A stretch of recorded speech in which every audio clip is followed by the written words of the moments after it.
Greetings and salutations, everyone. My name is Andrew Kirikoff, and welcome to my YouTube channel. Today, we're talking about my Week 2 waiver wire targets for the 2022 fantasy football season.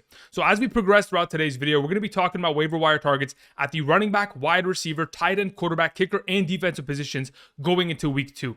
Now, you may be wondering, Andrew, should I really be using some fab and my top waiver priority going into Week 2 already? Or should I hold on to this waiver priority and just see where everything kind of pans out? At this current moment in time, there were enough significant injuries that took place in Week 1 that gives me the confidence in saying yes, that you should be using fab. You should be using your waiver wire priority. On top of the fact that there were breakout performances from a plethora of players, whether it was at the running back, tight end, or even wide receiver position that could add depth to your roster. So you want to go ahead, use your priority, get some players on roster, give them a chance. And if in fact they do pan out, going forward, they could very easily help you, whether it is via bye weeks, via injuries, or could end up being a starter for the rest of the year. Before we begin today's video, I want to remind you guys, if you have not yet already, be sure to subscribe to the channel. We are on our way to our goal of 70,000 subscribers, so be sure to help me out. Click that like button down below, subscribe, because we're making daily fantasy football content for the singular goal of helping you win a 2022 fantasy football championship. Outside of that, be sure to check out Underdog Fantasy. When you travel to their website, whether it is to play their pick'ems game, their draft games, you can go ahead, use promo code Andrew today. When you use the code, you'll be given a first-time deposit match up to $100. So again, if you're interested, use the code. Check out the link down in the description. Thank you very much. Now, before we get into talking about specific positions, I do want to remind you, all of the players that I mentioned today are currently rostered in less than 50% of leagues. While some of them will be rostered in more percentage of leagues because they are handcuffs, or if you play in a 12 to 14 team league with more bench spots, those guys are most likely going to be rostered. But for those of you who play in a smaller league, those players may be available. You go ahead and address that and pick them up. But ultimately, I just wanted to go after players that are widely available to you guys. Some of these players will be available in 60% of leagues, while others will be available in 90%. So you'll have to go ahead, look at the list, see what's available in your league, and approach it as such. All right, let's go ahead and get into the running back conversation, beginning with our number one. We have running back of the Detroit Lions, Jamaal Williams. Of course, Jamaal Williams had an incredible game of 15.5 half PPR fantasy points. And the reason why he was able to accomplish this was because he was given red zone opportunities that led to 2 rushing touchdowns. Anytime that DeAndre Swift helped get this team into the red zone, well, okay, we're pulling him out. We're putting Jamaal Williams back into the game, and he went ahead and he had 6 rushing attempts inside the red zone on Sunday. That led all running backs in the National Football League. He tied with Jonathan Taylor. That's the level of opportunity he was being given. Now, obviously, we saw that the Detroit Lions wanted to demonstrate that they were going to run the ball heavily and continue to be a hard-nosed football team. We knew that that was going to be the case, but we didn't expect Jamaal Williams to come out of nowhere and steal 2 rushing touchdowns from DeAndre Swift's scoreline. DeAndre Swift could have very easily been a 40-point running back in Week 1 if it wasn't for the 11 rushing attempts, 28 rushing yards, and 2 rushing touchdowns that Jamaal Williams put up. But this isn't much of a surprise. You go back to weeks 1 through 7 of the 2021 year. We saw a lot of utilization of Jamaal Williams. In fact, throughout those first 7 games, he was averaging 10 rushing attempts per game and 2.57 targets per game. That was leading to 8.72 half PPR fantasy points per game. As of right now, of course, he's going to continue to be a mainstay in this offense. The only reason why he got kind of shifted out of the offense last season was because he went down with an injury. If he maintains his health, this is going to be a 2-man backfield similar to like a Nick Chubb, Kareem Hunt, where the backup may be taking those overall red zone opportunities. In the next 2 weeks, they play against Washington and Minnesota. Those are favorable matchups. Again, if you're going to be a goal line back for an offense that likes to run the ball, you're going to have value. Jamaal Williams is my number 1 running back on the week. Let's move on to Jaylen Warren.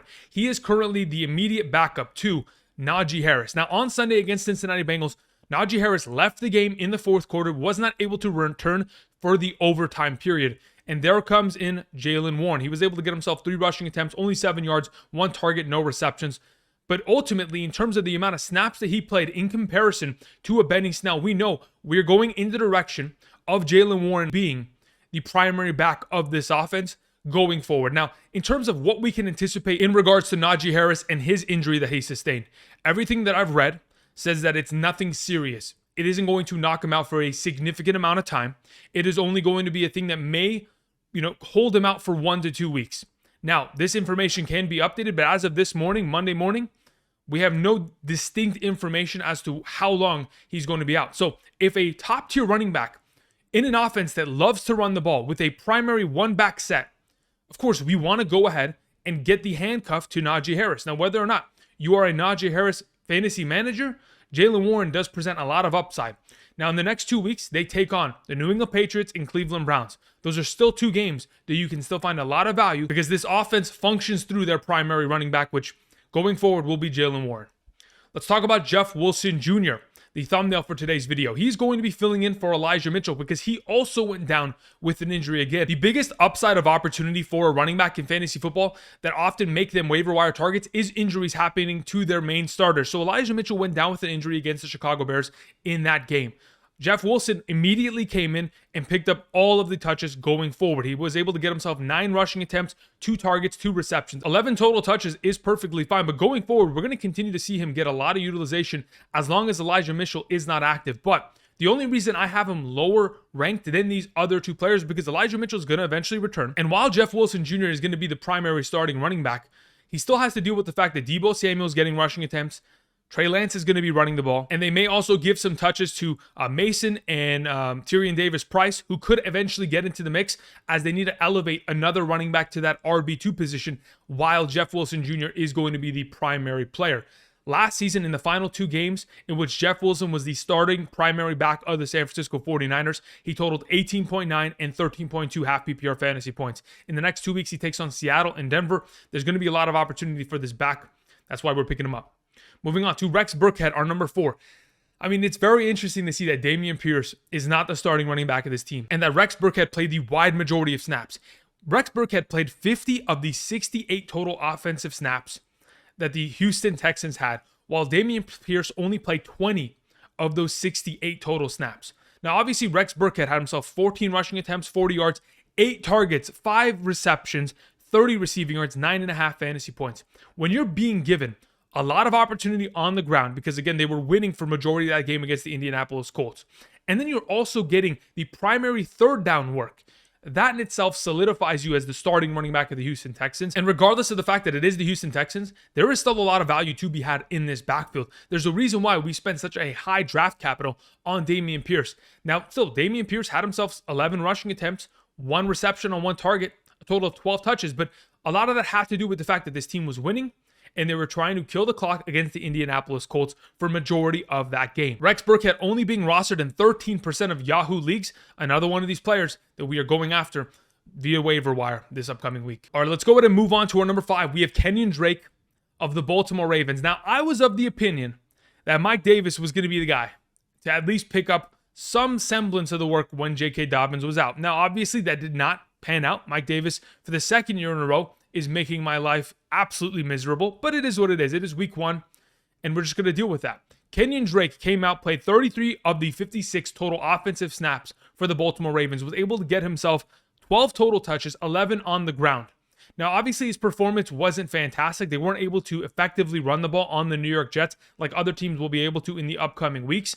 But still, if Kenyan Drake is going to be the primary starting back, with Mike Davis only playing 7 snaps on Sunday, and J.K. Dobbins is going to miss more time because he is not ready to come back from that ACL injury, then we're in a position in which Kenyan Drake could very easily be the starting running back. They take on Miami. That's a revenge game for him.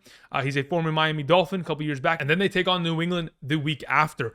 In my opinion, when you're associated with a top-tier running attack like the Baltimore Ravens, if Ronnie Stanley returns this upcoming week, we could see even more success for a Kenyan Drake. In my opinion, if you're just looking for someone to fill in for J.K. Dobbins or at least have another running back opportunity in case you're dealing with a Najee Harris or Elijah Mitchell injury on your team, you'll go ahead and pick up a player like Kenyan Drake because he could end up, being serviceable for the next upcoming weeks.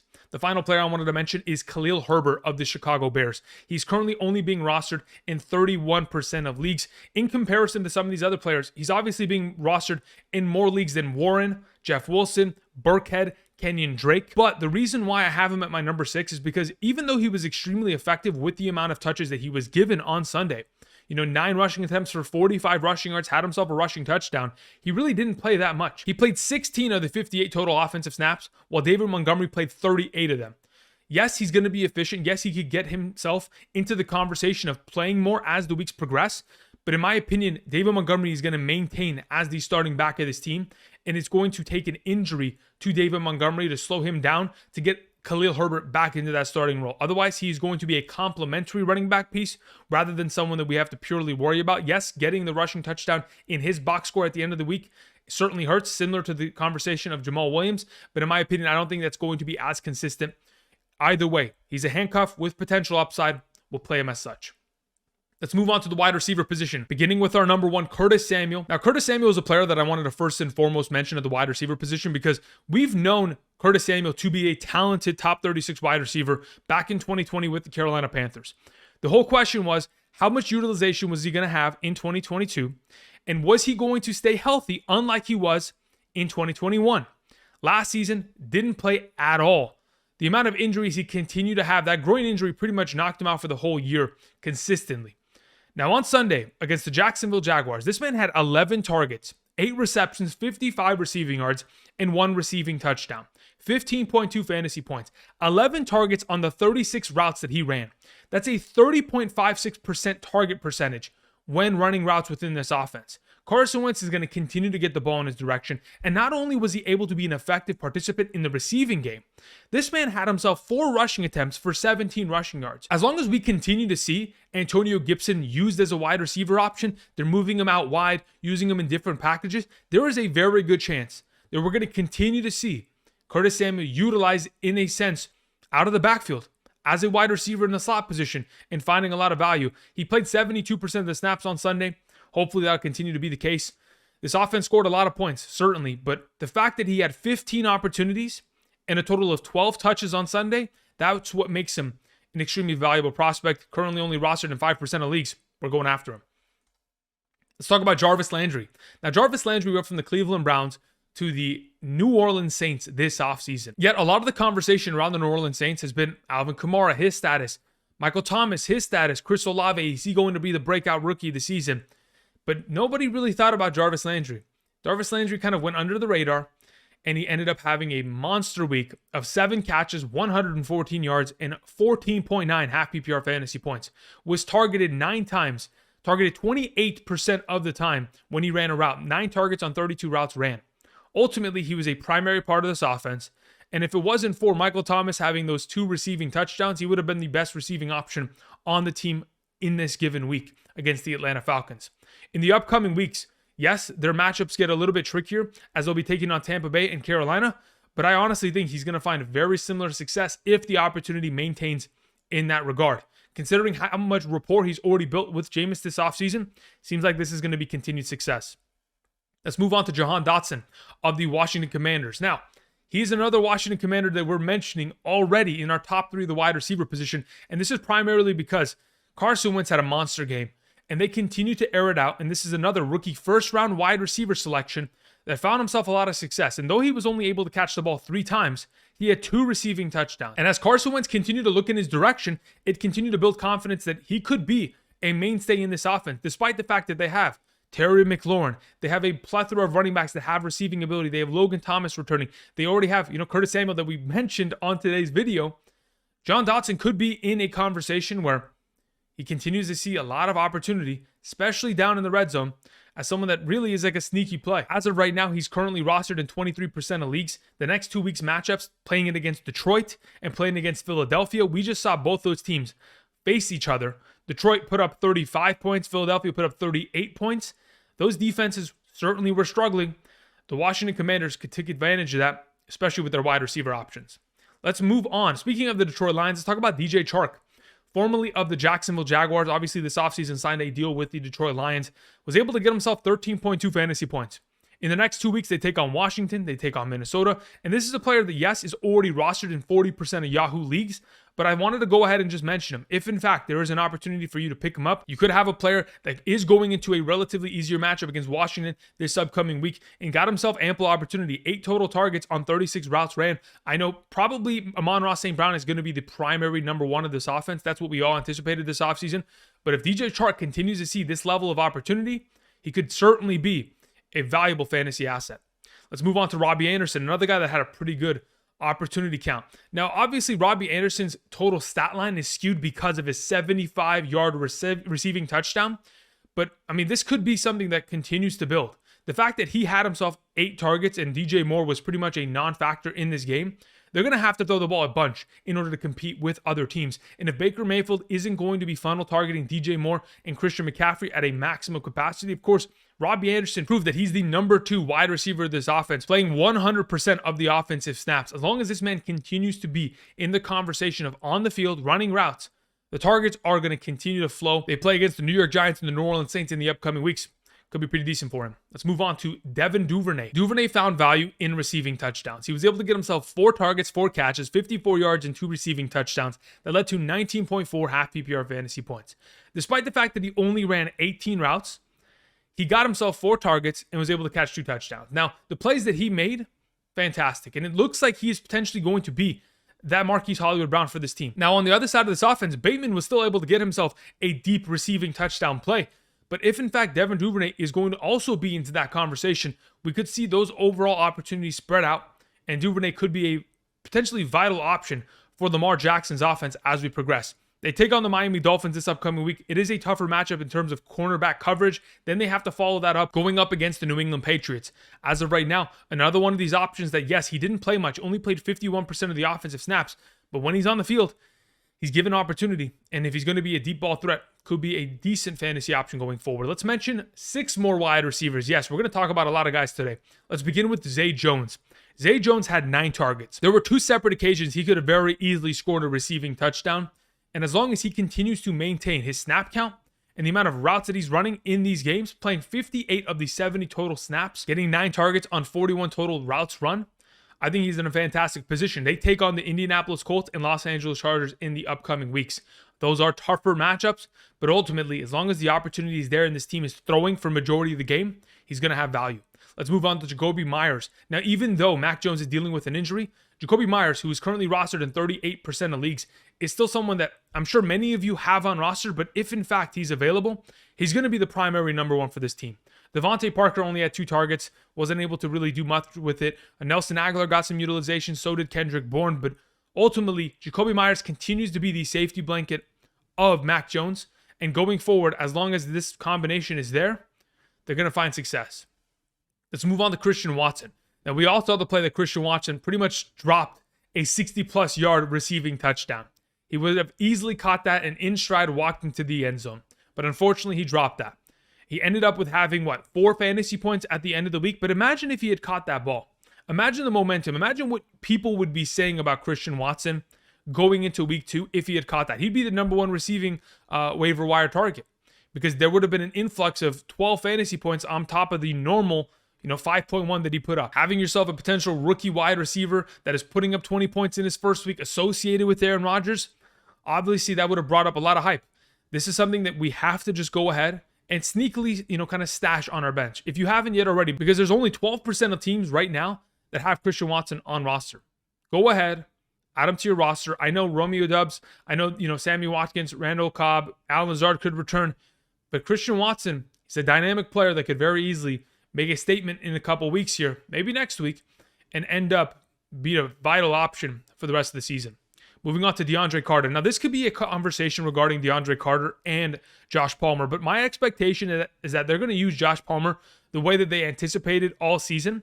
And with Keenan Allen most likely missing this week because they have an early Thursday night matchup, DeAndre Carter is going to fill into that slot role.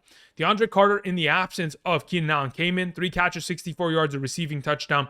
And though we thought Eckler, Keenan Allen, Mike Williams, Josh Palmer would be the best receiving threats for this team, the Los Angeles Chargers kind of pulled one over on us.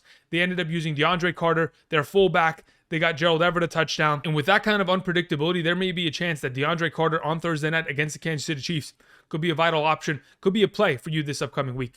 Let's move on to Garrett Wilson, another rookie wide receiver I wanted to mention. Again, he got a lot of opportunity, 8 targets, 4 catches, even though everybody pretty much played second fiddle to Corey Davis, the primary, veteran wide receiver on the team. I think Garrett Wilson could continue to, build himself a reason to stay on the field, get more opportunities in this game, and for the Jets to potentially design plays for him. When they were down in the red zone, he had 3 targets, 0 catches, but there were multiple opportunities for this man to potentially make some plays there, get himself in the end zone. You never know. As long as the opportunities are there, that's what we're looking for. Let's move on to our final receiving option, Kyle Phillips, a rookie wide receiver of the Tennessee Titans. Though we thought Treylon Burks, though we thought Robert Woods, Nick Westbrook-Ikine, potentially it would be Austin Hooper, it was none of those options. It was Kyle Phillips with 9 targets, 6 catches from the slot position, absolutely dominating. The next 2 weeks are going to be difficult. They play against Buffalo and they play against the Las Vegas Raiders. They've got good secondaries there. If, in fact, they're going to use Kyle Phillips like a Cooper Kupp in the slot, move him around, find a lot of opportunity there, Ryan Tannehill is certainly going to be looking in his direction. Could be a guy you should be putting on your roster if you play in a full PPR. In a half, it'll be tough to trust him because the touchdown upside may not be there. Let's move on to the tight end conversation, beginning with Gerald Everett. Gerald Everett was one of those guys last week that I was pretty excited about potentially picking up and starting if, in fact, you did not have the services of George Kittle available to you. Now, Gerald Everett absolutely dominated because the matchup purely was in his advantage playing against the Las Vegas Raiders. Now, in the next 2 weeks, he's going to have very similar opportunity as he takes on the Kansas City Chiefs and the Jacksonville Jaguars, two defenses that he could very easily find opportunities against. Now, though he was able to score a touchdown, that touchdown upside is not always going to be there. Currently, he's only rostered in 27% of leagues. So if, in fact, you need a tight end, you are very upset about the production you may have seen from David Njoku, Cole Kmet, Irv Smith, and even Dawson Knox, you may be looking to pivot from your tight end position. Gerald Everett would be the number one option going forward. Let's talk about Robert Tonyan as our number 2. Tonyan looked relatively healthy out there. Though he was coming off the ACL from last season, he wasn't utilized at a maximum capacity, only played 22 of the 56 offensive snaps, but when he was on the field, those 22 snaps, he ran 18 routes, got himself 5 total targets, 3 catches, 36 yards. At the end of the game, had a 4th down target towards the end zone. Wasn't able to bring it down, but in the next upcoming weeks, we've got decent matchups for Robert Tonyan. So again, if you're looking for a tight end that has potential touchdown upside, which we all want, like I've mentioned before, tight ends that score touchdowns are always going to be in that top 12 conversation in a given week. When we're talking about this offense that doesn't have an identity yet in terms of a leading receiving option, when they get down into the red zone, besides A.J. Dillon, Aaron Jones, Robert Tonyan's probably that next man up in terms of getting opportunities from Aaron Rodgers. Let's move on to Hayden Hurst. Man, Hayden Hurst just blends in with the orange, the beard, the background all together. Either way, let's talk about Hayden Hurst. He played 75 of the 100 snaps for the Cincinnati Bengals. He ran 51 routes on those 75 snaps, got himself 8 total targets, 5 catches, 46 yards, 7.1 fantasy points. Ultimately, in terms of the amount of opportunity he was given, this is probably going to be something that we have to monitor and kind of play him into better matchups. But as long as he's going to be the primary receiving tight end for this team, which he is, and he's already proven that, and he pretty much is filling in for CJ Uzama's role of last year, he's going to have value. Because Joe Burrow, this offense, they're going to throw the ball a bunch. And as they play up against the Dallas Cowboys and the New York Jets in the next 2 weeks, a lot of opportunities are going to be made for these receiving threats. If, in fact, T. Higgins is going to miss any more time with the concussion that he sustained on Sunday, Hayden Hurst continues to be more and more of a priority in this offense. Moving on to Logan Thomas, coming off the ACL himself, also from last season, accompanying Robert Tonyan in that same category. Logan Thomas looked great. Obviously wasn't given top tier opportunity, but if you're going to play against the Detroit Lions and the Philadelphia Eagles in the next 2 weeks, those are 2 of the easiest tight end matchups that you can possibly ask for. He played 48 of the 77 total offensive snaps. That's 62% of the time. Obviously, they used John Bates as their second string tight end. They moved him around as well, but there's a lot of receiving threats in this offense. There's a lot of cooks in this kitchen. Logan Thomas is someone that you could end up trusting, but ultimately, you have to play him in a good matchup, hoping that touchdown upside is available for him. Let's move on to Evan Engram. Similar situation. He's going to get targets. He's got pretty decent matches upcoming. They play against the Indianapolis Colts this upcoming week. We saw, O.J.Howard score 2 receiving touchdowns against them. We'll talk about O.J.Howard in just a bit. But as of right now, Evan Engram, as long as you're associated with Doug Peterson, I'm expecting him to get more and more utilization as we progress. Now, if Evan Engram really isn't that good and just ends up kind of fizzling out, no problem. We're not worried about it. But this is really a guy that you're only grabbing to have as your second tight end, not someone that I'm feeling comfortable starting immediately here in week 2. Moving on to our final option, we have Tyler Conklin. Tyler Conklin played a lot on Sunday. He got himself 7 targets, scored himself a receiving touchdown, but he played 77 of the 84 total Jets offensive snaps. He ran 50 total routes. As long as he is on the field at that kind of a capacity, and they're using him in those 11 personnel sets majority of the time, and CJ Uzama is pretty much not even in the conversation, then Conklin is going to be a mainstay value. Currently only rostered in 2% of leagues. Could be someone that we could end up trusting in the upcoming future. Just keep an eye out for him. Now, before we move on to the quarterback position, there was 2 tight ends that maybe you thought were going to be on today's list, O.J.Howard specifically, and Taysom Hill. I don't trust Taysom Hill. He doesn't run routes. He needs touchdown upside. He had himself a huge run. That's something that I do not want to mess with. Also, O.J.Howard had himself 2 receiving touchdowns. If you're going to be touchdown dependent, that's fine. But you also need to play more snaps. Howard only played 12 of the 68 total snaps and only ran 6 routes out of his 12 total plays. If you're going to run 6 routes and 2 of them are going to be receiving touchdowns on 2 targets, again, that is super volatile. This is something we're going to have to keep monitor. But Brevin Jordan, Pharaoh Brown, they're still in that offense. They're still playing majority of the tight end snaps. Sure, O.J.Howard could get more opportunity as the weeks progress, but as of right now, I think this is kind of one of those bait players that I'm not really too worried about getting entangled with. Let's move on to the quarterback position, beginning with Jameis Winston. Played very well. Again, we anticipated him to be a top 16 quarterback. He was far better than that, ending up putting up pretty good amount of points. When you're able to get into the conversation of 20 plus fantasy points at the quarterback position, beautiful. They took on the Atlanta Falcons. It was an advantageous matchup. He certainly was able to get Jarvis Landry and Michael Thomas both involved. They're good to go. The next 2 weeks, they take on Tampa Bay and Carolina. If you are someone that is dealing with the fact that Dak Prescott is out with an injury, of course, we have Aaron Rodgers that played badly. So did Matthew Stafford. So did Trey Lance. So did Tom Brady. If you are worried about that and you want to just have a second quarterback on roster, Jameis is a guy that you could potentially end up using for the upcoming weeks or just having as your bench as a potential switch option. Moving on to Matt Ryan. He has relatively advantageous matchups, taking on Jacksonville this upcoming week, then Kansas City the week following. Had himself 350 passing yards, 1 passing touchdown, only 15.5 fantasy points. Ultimately, the fact that they tied with the Houston Texans is worrisome. They have to take on Jacksonville. The Indianapolis Colts typically struggle when they go to Jacksonville, but again, I'm thinking that this is going to be a matchup where if Carson Wentz in 1 week can end up throwing 4 touchdowns against that defense, why not Matt Ryan? He was able to get Michael Pittman a lot of utilization. We just have to see Alec Pierce and Doolin not drop receiving touchdowns. That happened on multiple occasions, and if that's going to be the case, Matt Ryan's overall upside isn't going to be there, which should have definitely been this past weekend. Moving on to Carson Wentz. Like I was mentioning, Carson Wentz had a monster week of 300 passing yards and 4 passing touchdowns against the Jacksonville defense. Now he has the opportunity in the next 2 weeks to play against Detroit, who has a terrible defense, and in Philadelphia in a revenge game. When you're given those opportunities, of course, Carson Wentz is going to be knocking and taking advantage of it. He had a 66% passing completion percentage. He utilized all of his receiving options, and as someone who's currently only rostered in 13% of leagues, could be a valuable option going forward. Let's move on to Daniel Jones, our number 4. Daniel Jones surprisingly had a 81% passing completion percentage, 17 of 21 passing, 2 passing touchdowns. He takes on Carolina this upcoming week after playing against a Tennessee defense who, in my opinion, I thought were really going to make him struggle. Yet the running game of Saquon Barkley really did help save Daniel Jones. Nonetheless, Daniel Jones always will have rushing upside, will always have the ability down on the red zone to run in and score touchdowns.